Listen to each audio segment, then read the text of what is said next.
Born on December the 18th, 1878, Joseph Stalin was a Georgian-born Soviet Communist revolutionary and politician. He ruled the Soviet Union, USSR, from the mid-1920s until his death, serving as General Secretary of the Communist Party from 1922 to 1952, as well as Prime Minister of his country from 1941 to 1953.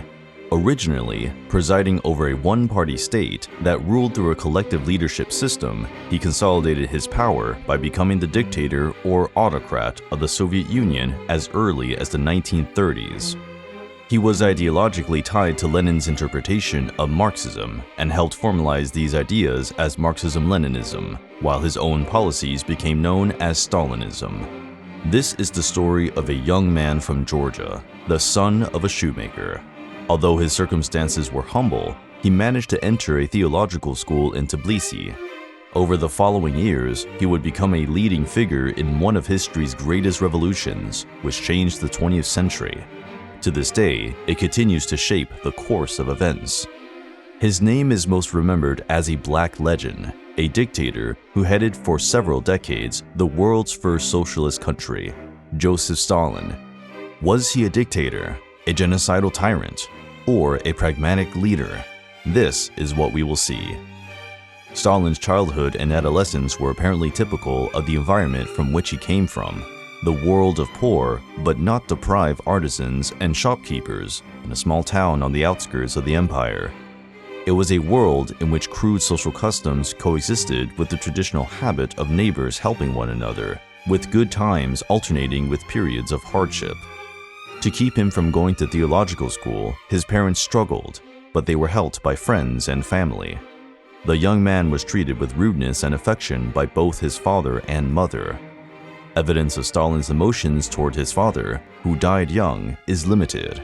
Yet, by all accounts, he felt genuine affection for his mother. His letters to her in later years contain lines like, "Hello, dear mama, how are you? How are you feeling?" Stalin had a real debt of gratitude to her. She toiled hard to protect her son from need, allowing him to receive an education, and cared for him during many illnesses, including smallpox, which scarred his face for the rest of his life. His childhood did not turn him into a rebel, as many biographies would have it. He had his dignity and stood up to his classmates. He had a good memory, but he had 2 fingers of his left foot stuck together. Not only that, his left arm had weak joints and never worked fully. From 1888 to 1894, he spent almost 6 years at the Gori Theological School. He was a model student and even received a scholarship. He had a good reputation for excellent prayer reading and singing in the church choir, getting along well with the professors. He graduated in 1894 and earned an excellent grade in many subjects. His academic success secured him a recommendation to enter a theological seminary. At this school, he also learned Russian. In September 1894, having succeeded in passing the entrance examination, young Joseph enrolled in the Tbilisi Theological Seminary.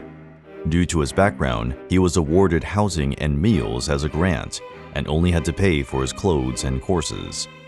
He spent another 4 years in this seminary. He was now in a major city with different customs, but he still had the company of some of his friends from Gori. He also received an excellent grade on his certificate. Life in the seminary was hard. The discipline was extremely strict. The students were constantly under surveillance, and to pass the time, the young man read Georgian literature and tried to write some verses. After his 3rd year in the seminary, his grades gradually dropped. Increasingly, he was caught breaking the rules quite frequently.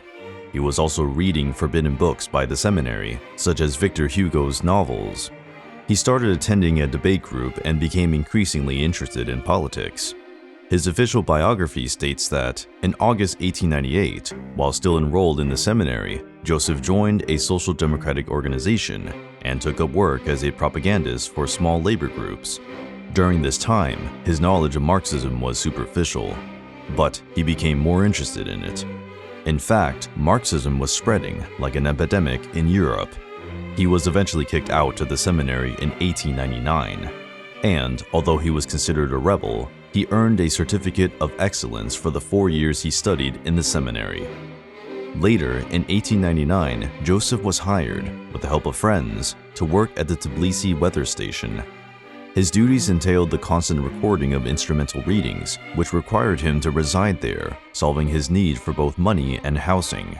He soon became affiliated with the radical wing of Tbilisi's Social Democratic Organization, which disavowed agitation through legal propaganda, and instead preferred the promotion of strikes and protests. Between 1900 and 1901, Tbilisi experienced a wave of strikes, harshly repressed by the empire. Joseph quit his job and went underground. It was the beginning of his life as a revolutionary when he was only 22. The Russian Empire was a social unjust system, rife with ethnic conflicts and authoritarianism under the Romanov dynasty. Joseph was born in the most conflict-ridden area, where ethnic conflicts were prevalent. While not taking responsibility for the burden of his choices, the Caucasus region in which he lived was a vast frontier between the regime's obscurantism and the bloodlust of many revolutionaries. He evaded an arrest for some time, making it possible for him to climb up to the party hierarchy. In 1902, he moved to Batumi, where he staged several strikes and protests, which were harshly repressed. Joseph was eventually imprisoned. He was locked up for a year and a half. He appealed several times against his arrest, but was only released in the fall of 1903. He was sent into exile in eastern Siberia, where he remained for only a brief time. He escaped early in 1904. Over the 2 years that Joseph spent in prison and exile, the Social Democratic Party of Russia experienced major changes. While it was still formally a single party, it was divided between Lenin's followers, the Bolsheviks, and the Mensheviks, who were more moderate. Lenin had his own vision of a socialist revolution. He believed that the workers were unprepared. They would need professional revolutionaries teaching the workers how to enter the revolution. According to him, this would speed up historical time, and Russia would move from a backward stage to communism without undergoing a bourgeois revolution. This movement came to be called Marxism-Leninism. As for the Mensheviks, they had a more orthodox Marxist vision. For them, it was necessary to follow Karl Marx's dictates.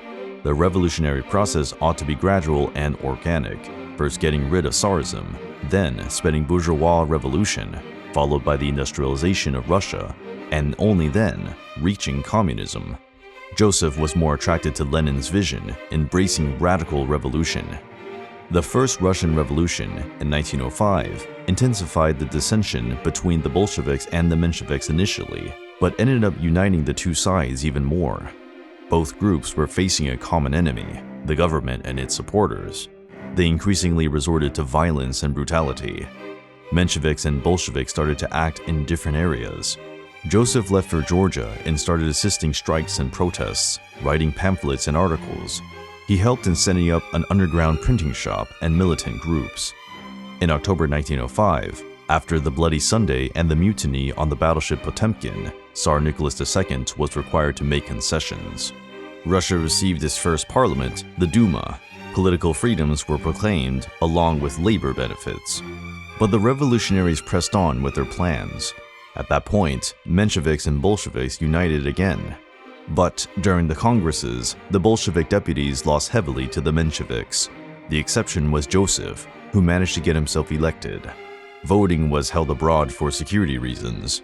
Because of this, Joseph gained an insight into the world and made many new connections. In 1906, he married Ekaterina Svanditsa. Their first child was born in March 1907 and was named Yakov. After a $1 million robbery in Tbilisi, the Mensheviks sent Joseph to Baku. Ekaterina eventually died there, and the couple's infant son was adopted by his maternal grandparents. The 1905 revolution instilled fear in the Russian elites. The Tsar was forced to give in some concessions. Russia became freer and undertook serious reforms. But as the turmoil subsided, the repression increased. In March 1908, Joseph was arrested again. He claimed he did not belong to any political organization, but he was not successful. He ended up in exile again, this time in Vologda. He stayed there for 4 months until he managed to escape. In 1909, he returned to Baku, but was arrested once again in 1910. He would have to spend 5 years in Siberia, but appealed and had his sentence reduced. He went back to Vologda to serve his time and stayed there until 1911. After his release from exile, he scored a meteoric rise within the party, becoming a member of the Central Committee in 1912. As a result, he traveled all over Russia, spending considerable time between Moscow and St. Petersburg. He authored articles, published Bolshevik newspapers, and strategized. Joseph stood for a unified party without ethnic divisiveness. He considered himself an actor on the stage of Imperial Russia, not only in Georgia. Putting his past as a young nationalist and Transcaucasian social democrat behind him, he consciously turned himself into Stalin. He started using the Russian-sounding pseudonym, which epitomized his kinship with the revolutionary movement, right around the time he entered the leadership of the Bolshevik Party. Stalin earned his position and reputation as a prominent Bolshevik. His organizational and writing skills, his audacity, steadfastness, cool head, simple taste, adaptability, and devotion to Lenin contributed to his rise to the upper echelons of the hierarchy. His ascent in the party would be cut short in 1913. He ended up in prison again, this time whistleblown by a party insider. He got a 4-year sentence in Siberia. The exile years were painful. He was isolated and did not have much contact with the party members. He asked for books and never received any answers. He lacked money and he more or less accepted his condition. He spent 4 years in sheer idleness, fishing, and living his life under minus 45 degrees Celsius. It now appeared that the weather was not kind to revolutionaries, that the dream of a socialist revolution would never come true. But with Russia's participation in the Great War, the odds changed. At the end of February 1917, the revolution spontaneously erupted. The revolution burst without warning. It was the outcome of the social unrest caused by almost 4 years of war. The Tsar and his advisors failed to immediately grasp the seriousness of the situation. Lenin, who was in Switzerland, found out about the revolution by reading about it in Western newspapers. The news also took a while to reach Stalin in his Siberian exile, since the local authorities, seemingly hoping that the uprising would pass, banned their local newspapers from printing reports from Petrograd. The Tsar's abdication prompted widespread celebrations. His brother, Grand Duke Michael, was appointed Nicholas's successor. However, he also gave up the throne, ending the monarchy. Stalin was released and made his way to Petrograd. Once in the capital, he found the political power torn apart. The Russian parliament, the Duma, had established a provisional government, mainly made up of Menshevik members, who wanted to establish a parliamentary republic. Meanwhile, a parallel power was forming within the Petrograd Soviet of Workers' and Soldiers' Deputies, a revolutionary body whose authority was backed by the support of insurgent workers. More importantly, soldiers from the Petrograd garrison, wielding an important piece of real power. Members of socialist parties ran the Soviet, the Menshevik Social Democrats and the Socialist Revolutionaries. These two parties were the most powerful forces within the revolutionary camp. The SRs and the Mensheviks stood poised to determine the short and long-term goals of the revolution. Both parties were firm believers in a bourgeois revolution. The socialist ideal was a distant prospect, whereas the Bolsheviks were sidelined at that point. Both had a pragmatic and realistic view. For the time being, it was ideal to avoid a civil war since it could lead the country to collapse. A policy of compromise was adopted. The provisional government would be supported if it furthered the revolutionary cause. In Switzerland, Lenin wrote against the coalition, advocating a more radical path, declaring war against the provisional government, and championing the socialist revolution. Stalin kept a moderate position. As soon as he heard of the revolution, Lenin hastily prepared to leave Switzerland for Russia. Anxious to enter the arena, he brokered a deal with the German authorities, allowing him to travel to Russia through enemy territory.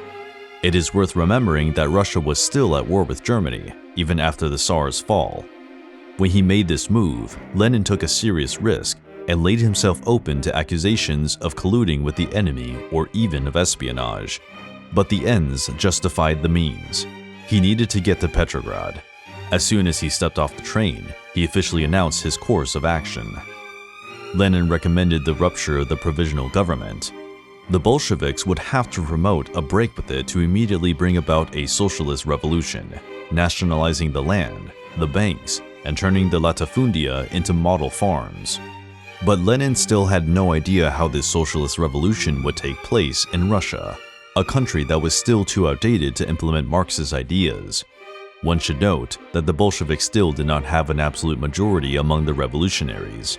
Stalin himself was against it, but Lenin tried to gain allies through conciliation, giving away high-ranking party posts. As a result, Stalin was elected to the Central Committee position. This sudden shift by Stalin is still a mystery to us, as he was not a radical Bolshevik up to that point. Perhaps he needed someone to follow since he was not yet ready to be a leader. With Russia still in the war by the provisional government's decision, the people started to show discontent. This was the fertile soil the Bolsheviks needed to spread their unruling plan. The Bolsheviks needed the right moment to take power. Several marches took place in July and clashes ensued. The Bolsheviks refused to take responsibility for the riots. However, the provisional government ignored this, arrested some Bolshevik members, and Lenin fled to Finland with Stalin's help. Stalin, who was hardly known, remained in Petrograd. Stalin wanted to strengthen the party ranks. Kerensky, the leader of the provisional government, quarreled with the army chief and increasingly lost support. Between September and October, Lenin returned to Petrograd. The time had come to seize power. The remaining part of the trio, Trotsky, was missing. He had been one of the Soviet leaders of the 1905 revolution. After that, he had spent most of his life in the United States, in exile. His ideas constantly clashed with Lenin's, but they agreed on one thing: the time had come for a socialist revolution in Russia. He returned to his country in May 1917, and his affection for Lenin was natural. He quickly found himself at the heart of events. By September, he was the leader of the Petrograd Soviet, playing a central role in the insurrection. According to the author, Stalin may have been a bit envious of Trotsky's meteoric rise. But he had two things that Stalin craved. He was a good orator, capable of bewitching the masses, and he had brilliant, engaging writing, as opposed to Stalin's boring speeches and texts, void of rallying slogans or catchphrases. In the early hours of October 26, 1917, the Bolsheviks arrested members of the provisional government and established their own Soviet of People Commissars, with Lenin as chair. Stalin was named People's Commissar for Nationalities. The provisional government was overthrown and succeeded by a Bolshevik Council of People's Commissars. In January 1918, the Constituent Assembly was disbanded. In March 1918, a separate, humiliating, and devastating peace agreement with Germany was signed. Before long, Russia entered a civil war. Members of the middle and upper classes, known as the White Army, persecuted socialists, and peasants, enraged by the confiscation of the crops, were aligning against the Bolsheviks.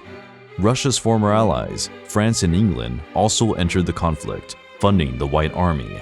The objective was to avoid bringing the revolution to a conclusion. The carnage swept over Russia between 1918 and 1920. The Civil War far exceeded Russian casualties during World War I and the February Revolution, which were around 2 million people. During the Civil War, 3 million died, followed by a further 5 million from the famine that gripped the country. In the initial stages of the Civil War, Stalin, who up until then had no experience in the army, took command of a detachment in the city of Tsaritsyn, later Stalingrad.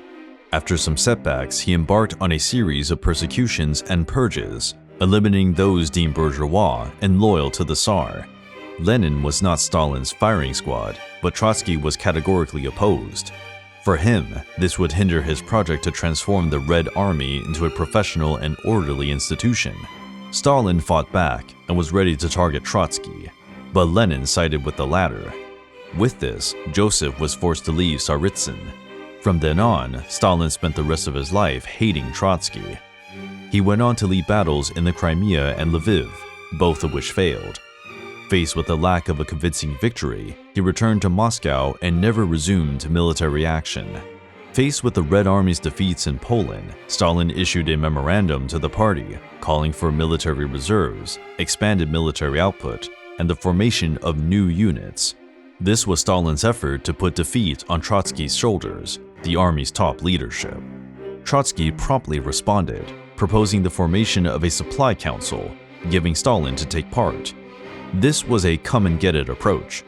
Joseph replied in a short and blunt note, "I hereby declare that I cannot, and consequently will not, work in the supply council envisaged by Trotsky." Some days later, the two, together with party members and Lenin, would meet. Stalin had his proposals rejected and witnessed Trotsky's new impetus. He was doing a decent job on the military reserve forces. Lenin clearly sided with Trotsky. On September the 20th, a plenary session of the Central Committee issued a decision to send Stalin on a long-term mission to the Caucasus. He was given the task of establishing relations with the Montagnards and bringing order to politics in the Caucasus and, in the East, Soviet Asia. The Bolsheviks came out of the Civil War as victorious. However, the country was depleted. Lenin's attempt to establish communism all at once failed. The economy was crippled. Many sectors rebelled. Between 1921 to 1922, thousands perished from starvation. The solution was to backtrack on the revolutionary project, and NEP was implemented. The economic policy implemented some capitalist practices in the country, but the states continued to control the economy. As a result of NEP, Russia moved away from the brink of the precipice in just a few years. Lenin enjoyed absolute leadership.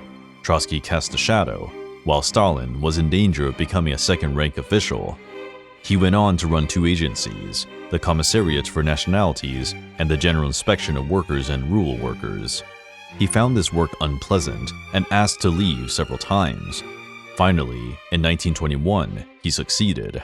From 1921 on, Lenin's health was severely impaired. He experienced headaches, fatigue, and bouts of paralysis. As a result of his illness, Trotsky was rising as a leader, but Stalin held to Lenin and stopped this from happening. In 1922, Stalin was appointed to the newly created office of General Secretary of the Central Committee of the Communist Party. He would run the bureaucratic apparatus that implemented the party's wishes. Many mid-level functionaries now depended on Stalin for their careers. For this role, Stalin felt quite comfortable. While we see in school and textbooks that the trio, Lenin, Trotsky, and Stalin, were inseparable, this was not quite the case. The three complemented each other during the revolution, but all had their ego feuds. However, the closest relationship was between Lenin and Stalin. The two would even exchange jokes. During the most difficult period of his illness, Lenin turned to Stalin. On the other hand, Trotsky could be a threat to both and was quite stern, inflexible, and secretive. Stalin wanted greater centralization in Moscow, bringing the republics together, while making it clear that the orders would come from the Russian capital. Lenin opposed this. He wanted a union of the republics, but with greater autonomy. Stalin gave in. He knew Lenin well and appreciated how powerful he still was. A new clash took place shortly after. Lenin became closer to Trotsky, as he knew very well how to handle the party's infighting. The pinnacle of the quarrel between Lenin and Stalin was when he censured the leader's wife. Poignantly ill as he was, Lenin still sent a menacing message, and the two almost severed ties. It is hard to say if Lenin was willing to break with Stalin.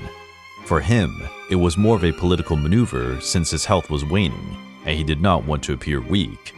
His party authority depended on unquestioning loyalty among officials and rivalries between party leaders. With this mechanism, Stalin was the ideal counterweight to the ambitions of other Bolshevik leaders, as well as an irreplaceable trustee. Lenin's actions were all part of a rebalancing that called for a decrease in Stalin's power. Stalin, although aggrieved, did not take Lenin's attitude too personally. He blamed it on the illness. But, within the Politburo, a fierce battle would rage, especially after Lenin's death in January 1924. Two other friends, Bukharin and Zinoviev, quickly accused Stalin. They said that he did not contribute to the party collectivity and wanted to make his own decisions. The first critical episode came in 1923 with the German crisis. Stalin was against fomenting a socialist revolution in that country at the time. On the other hand, Trotsky, Bukharin, and Zinoviev were excited about pursuing the revolution in other countries. Faced with this, Joseph stepped forward, summoned the partisans to a meeting, distancing himself from the idea that he would not discuss the decisions. At the meeting, Stalin wanted to hear the proposal. He warned that if the offensive were carried out wrongly, the Germans would win, and the entire revolution would collapse. He wanted the Soviet Union to seriously prepare for war.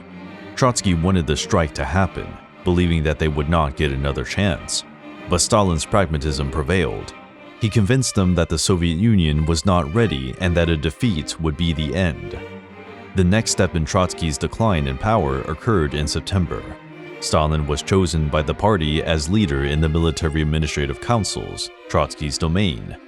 Historians are unsure how the arrangement was orchestrated, but the logic is simple. As the leader of the Red Army and highly charismatic, Trotsky could very well lead the troops and launch an attack on Germany or even seize power.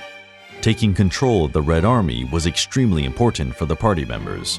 Nothing better than to bring it under the control of Trotsky's chief opponent. In October 1923, resentful and isolated, Trotsky unleashed a counterattack. He stated that the committee was now making wrong and noxious decisions. He was a lure magnet to attract dissatisfied party members. The polarization between Stalin and Trotsky escalated over the next 2 years. After Lenin's death in January 1924, they gathered at the Congress in May, where the leader's will was read, smoothing out any jabs at Stalin. By the end of the Congress, Stalin was re-elected General Secretary. Once elected, he started reforming the party structure and attracting allies. He did not want to budge 1 inch from his decisions, but he also did not want to appear authoritarian.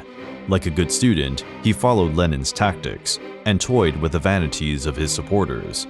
He succeeded against Trotsky due to the collective leadership system that he set up between the Soviet leaders and government entities. The collective leadership period was a fruitful time of decision-making and prosperity for the NEP. Nevertheless, the collective leadership started to crumble when the government took a more radical and hardline tack. As he set up the collective government, Stalin could pull it apart. As Stalin gradually set up a network of influences within the Politburo, Trotsky became increasingly isolated and was removed from the Central Committee in a plenary session in October 1927. During the same period, the 10th anniversary of the revolution was being commemorated. Opponents tried to stage their own marches and demonstrations, rivaling the official ones, but were repressed. Some were imprisoned or deported. Trotsky, who continued to oppose Stalin, was sent to Kazakhstan and later expelled from the Soviet Union. The Russian Revolution, like the French one, was starting to devour its children. Stalin was making a critical decision. No opposition would be condoned, and no collective leadership was necessary.